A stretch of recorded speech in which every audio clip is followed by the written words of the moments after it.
रामायण की असंख्य कथाओं में हमें भगवान राम के खाने से जुड़ी बहुत सी कहानियां सुनने को मिलती हैं।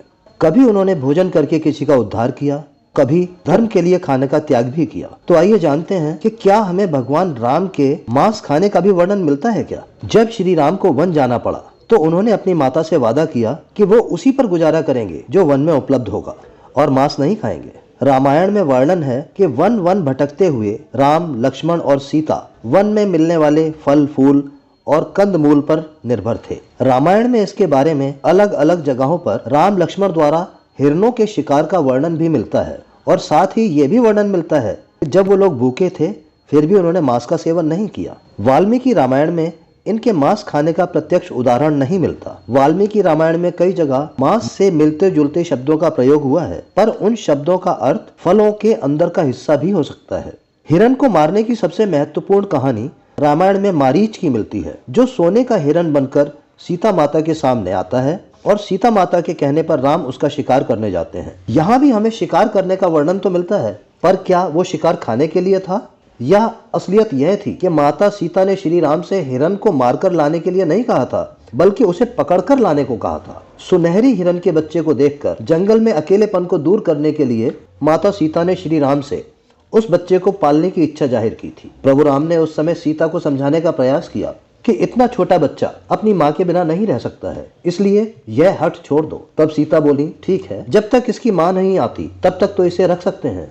ऐसे में हार कर प्रभु श्री राम उस हिरण को पकड़ने के लिए उसके पीछे दौड़ते हुए चले गए। जब दौड़ते हुए वो हिरण एकदम से कभी दिखाई देता और कभी गायब हो जाता तो प्रभु श्री राम समझ गए कि यह कोई मायावी है।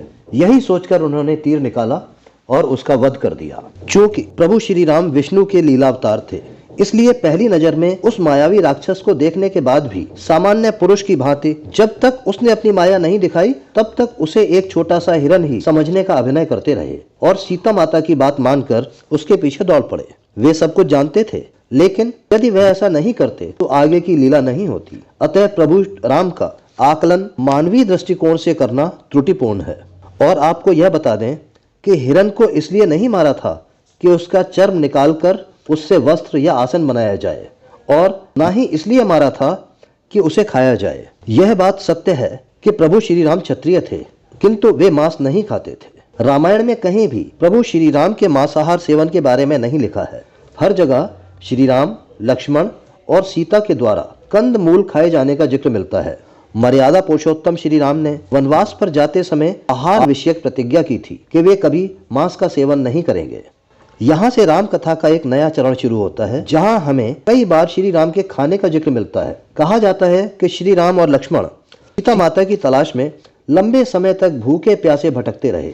यहाँ हमें शबरी और उसके बेरों की कहानी सुनने को मिलती है। शबरी शब्र जाति की एक स्त्री थी जो राम और लक्ष्मण के आने के इंतजार में फल चुनती रहती है और जिन्हें शबरी खुद चखकर प्रभु राम को खिलाती है। श्री राम शबरी के झूठे बेर खाकर शबरी का उद्धार करते हैं। राम और लक्ष्मण दोनों उनके हाथों से फल खाते हैं, पर कुछ राम कथाओं के अनुसार लक्ष्मण जी झूठे बेर खाने में आनाकानी करते हैं और कुछ बेरों को दूर फेंक देते हैं। यही बेर पर्वत पर जाकर दिव्य संजीवनी बूटी का रूप ले लेते हैं और आखिर में उन बेरों से ही लक्ष्मण जी के प्राणों की रक्षा होती है। आखिरकार हमें किष्किंधा पर्वत पर रहते हुए श्री राम के खाने के बारे में भी पता चलता है, जहाँ ये बताया जाता है कि श्री राम किष्किंधा में रहते हुए मांस को हाथ नहीं लगाते थे और सिर्फ वही खाते थे जो जंगल में उपलब्ध होता था। इस बात के पूरे आसार हैं कि श्री राम ने क्षत्रिय होने के नाते शिकार तो किया, परंतु कभी मांस खाया नहीं। इसी प्रकार के धर्म और ज्ञान से संबंधित वीडियो देखने के लिए मेरे चैनल को लाइक करें, शेयर करें और सब्सक्राइब करें। धन्यवाद।